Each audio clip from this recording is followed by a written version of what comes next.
Azərbaycan mənim ürəyimdir. Azərbaycan mənim nəfəsimdir. Azərbaycan mənim həyatımdır.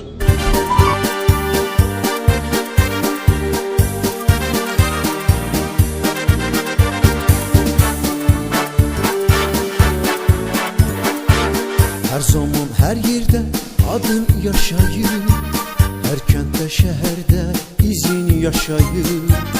Yüreklerde senin sözün yaşayır. Ey ulu önderim, ulu önderim.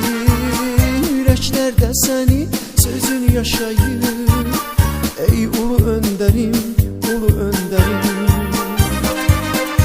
Yaşattın milleti, yaşattın halkı.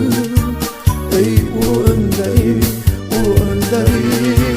Yaşattın milleti, yaşattın halkı. Ey ulu önderim.